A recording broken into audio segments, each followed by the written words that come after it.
Good morning everyone. और हम लोग लेकर के आ गए हैं यहाँ पे वीडियो नंबर 2, जो कि क्लास 12th ठोस अवस्था सॉलिड स्टेट का ऑब्जेक्टिव क्वेश्चंस है। ठीक है, तो अगर आपने वीडियो नंबर 1 ना देखा हो तो जाकर के वो देखिएगा पहले, फिर ये 2 नंबर देखिएगा। ठीक है, यहाँ पे हमारे पास एक क्रिस्टलीय ठोस जो है, सिर्फ इससे प्रश्न हमारे पास वस्तुनिष्ठ प्रश्न जो है, ऑब्जेक्टिव प्रश्न जो है, एमसीक्यू प्रश्न है, उसको पूछा गया।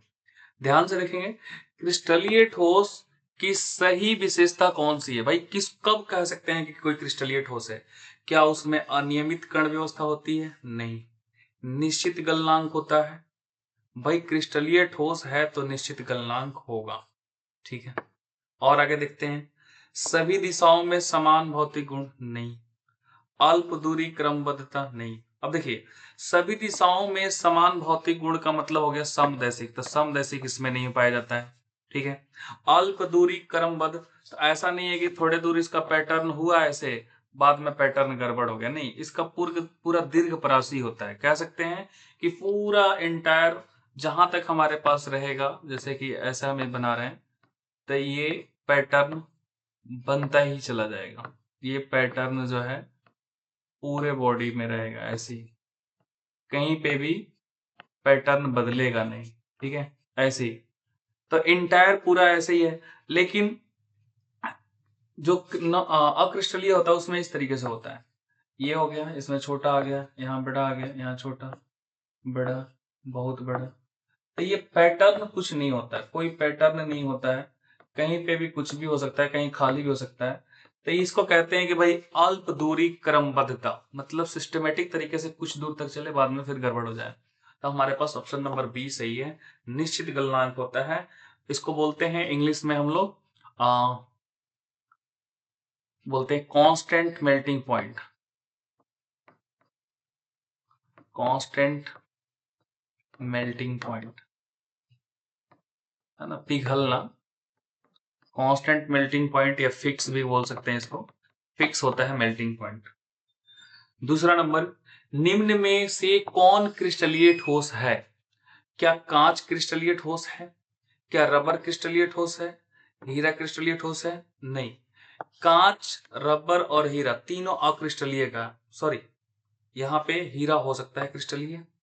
हीरा क्यों हो सकता है? हीरा का देखेंगे आप स्ट्रक्चर, हीरा का स्ट्रक्चर इस तरीके से, हीरा का स्ट्रक्चर जो होता है वो काफी कठोर होता है, उसमें जो है निश्चित गलनांक होता है, कह सकते हैं काफी कठोर होता है। उसमें जो अवयवी कण होते हैं बिल्कुल एक पैटर्न में होते हैं, एक निश्चित पैटर्न में होते हैं, इसलिए हीरा जो होगा हमारे लिए क्रिस्टलीय ठोस हो सकता है, प्लास्टिक नहीं होगा, रबर नहीं होगा और कांच नहीं होगा। ठीक है, क्रिस्टलीय ठोस किस प्रकार के होते हैं? क्या केवल आयनिक होते हैं? नहीं। केवल सहसंयोजक होते हैं? नहीं। 4 प्रकार के होते हैं। जी ये सही बोला, 4 प्रकार के होते हैं। क्या नाम है उनका? तो हम लोग एक ट्रिक याद किए थे, आई एम, है ना, C M, sorry I am हमने लिखना था, हमने गलत लिख दिया, यहाँ पे एम लिखना था, मैंने ए लिख दिया। ठीक है, क्या था? I am C M.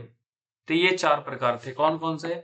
आई से आयनिक था, आई से आयनिक, एम से कह सकते हैं मॉलिक्यूलर, कह सकते हैं यहाँ पे मॉलिक्यूलर, और सी से क्या था? कोवैलेंट, है ना, और एम से फिर मेटेलिक था। जिसको हिंदी में कहें तो इसको आणविक कह सकते हैं।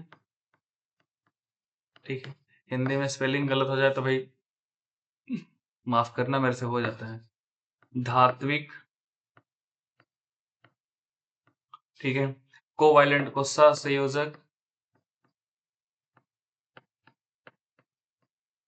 ठीक है, ये, और आयनिक को आयनिक कहा जाता है।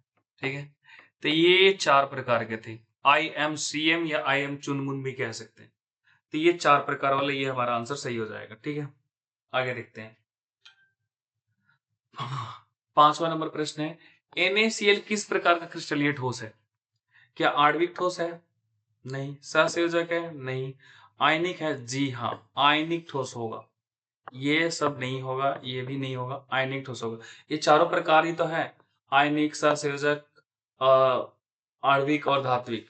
तो NaCl जो है कैसे टूटता है? आयन में टूटता है ना, Na+ और Cl-।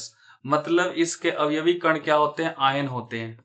ठीक है, डेफिनेशन से भी पढ़ा होगा। अगला, क्रिस्टलीय ठोस में अनिस्ट्रोपी, एनिस्ट्रोपी, एनिस्ट्रोपी हम कहते हैं जिसको कहते हैं समदैशिक, है ना। तो ये विषमदैशिक होता है, विषमदैशिक। भाई किसमें होता है? के कारण विषमदैशिक, पता नहीं सही लिखा हूं कि नहीं।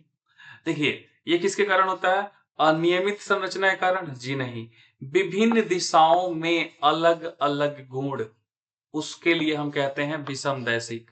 और सभी दिशाओं से एक जैसा गुण होता है, वो होता है समदैशिक, आपने पढ़ा होगा। तो क्रिस्टलीय ठोस में अनिस्ट्रोपी, देखिए इंग्लिश चीज को ही हिंदी में लिख दिया था, कई बार ऐसे दे दे तो घबराना मत, आप याद रखो कि एनिस्ट्रोपी और समदैशिक का इंग्लिश होता है आइसोट्रोपी, और इसका होता है एनआइसोट्रोपी। ठीक है, याद रखिएगा इन चीजों को। निम्न में से कौन, यहां पे फिर आ गया वही चीज, एनआइसोट्रोपी। ठीक है, यहाँ पे लिखा भले है अनिसोट्रोपी, लेकिन वो होता है एनआइसोट्रोपी, एनआइसोट्रोपी।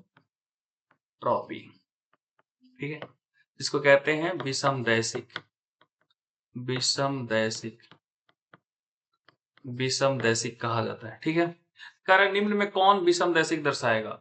भाई विषमदैशिक वही दर्शाएगा ना जो क्रिस्टलीय होगा।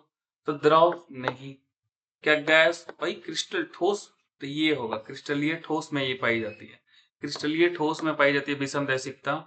और अमॉर्फस तो होगा ही नहीं, अमॉर्फस ये होता है अक्रिस्टलीय। आपको पिछले वीडियो में आपको बताया गया इसके बारे में, उस पर भी कुछ प्रश्न थे। अक्रिस्टलीय को हम क्या कहते हैं? एमॉर्फस, एमॉर्फस कहते हैं, एमॉर्फस। ठीक है, एमॉर्फस भी कहते हैं, और कई जगहों पे इसको एक और इंग्लिश होता है, नॉन क्रिस्टलाइन भी कहा जाता है, नॉन क्रिस्टलाइन सॉलिड भी कहा जाता है। ठीक है, और इसको हिंदी में अक्रिस्टलीय कहते हैं, याद रखिएगा इस चीज को। Option number C is the right, है ना। 8वां नंबर प्रश्न, क्रिस्टलीय ठोस का गलनांक भाई निश्चित होता है, कहाँ है? Option number C, option number हमारे पास सी इसका राइट आंसर होगा। अनिश्चित नहीं होता है भाई, बहुत कम जी नहीं, शून्य नहीं, option number C is the right answer. निश्चित होता है, फिक्स होता है, फिक्स टेम्परेचर, फिक्स होता है, कह सकते हैं मेल्टिंग पॉइंट जो होता है फिक्स होता है। अभी थोड़ी देर पहले पहले कुछ दूसरे क्वेश्चन में पढ़े थे हम लोग। क्रिस्टलीय ठोस में पाई जाने वाली ऊर्जा, एनर्जी न्यूनतम होती है। क्यों न्यूनतम होती है? क्यों? कण स्वतंत्र होते हैं भाई। जब आपको पता है कि कण बिल्कुल एक दूसरे से बंधे हुए हैं, तो स्वतंत्र कहां से कह सकते हैं आप? ठीक है, कण सघन और क्रमबद्ध होते हैं, सघन मतलब बिल्कुल घने, एक दूसरे से चिपके हुए। जी हाँ, तो ये हमारा ऑप्शन ऑप्शन सही हो जाएगा कि भाई क्रिस्टलीय ठोस में होता है ना, उसके कण आपस में बिल्कुल सघन तरीके से चिपके हुए रहते हैं, सटे हुए रहते हैं। कण दूर दूर होंगे, गैस थोड़ी ना है, कण गतिशील होंगे। भाई कण गतिशील होंगे तो ठोस कैसे हो सकता है? तो हमारा ऑप्शन नंबर क्या होगा? बी होगा। ठीक है, लास्ट हमारा क्वेश्चन है, ग्रेफाइट किस प्रकार की क्रिस्टलीय ठोस है? ग्रेफाइट भाई कैसा है? तो भाई ग्रेफाइट में आपको बताया था सहसंयोजक का, जिसमें आपको हीरा भी बताया था। ठीक है, और उसी दिन आपको ये बताया था कि ग्रेफाइट जो होता है उसका इस तरीके से संरचना होता है, उसका संरचना इस तरीके से होता है। ठीक है, उसका संरचना ऐसे होता है, आप उसको देखेंगे तो ऐसे लेयरिंग में होता है वो, है ना। मैं बस आपको बताता हूँ, जहां जहां ये ज्वाइंट है वहां वहां कार्बन है, तो ये कार्बन के पास एक एक इलेक्ट्रॉन फ्री रहता है, जहां जहां है एक एक इलेक्ट्रॉन फ्री रहता है। तो भाई कौन सा होता है? सहसंयोजक का ना एग्जांपल हमने लिया था, क्या उसमें आया था? ग्रेफाइट। सहसंयोजक वाले में क्या था? ग्रेफाइट। ठीक है, सो आपने 10 मिनट हमें दिया, 10 मिनट में आपको 10 क्वेश्चंस को एक्सप्लेन किया, काफी अच्छा आपको लगा होगा, उम्मीद है। और कमेंट जरूर कीजिए, शेयर कीजिए, ताकि बहुत सारे बच्चों के पास पहुंचे और मुझे मोटिवेशन मिले, ताकि मैं नेक्स्ट वीडियो भी बनाऊं।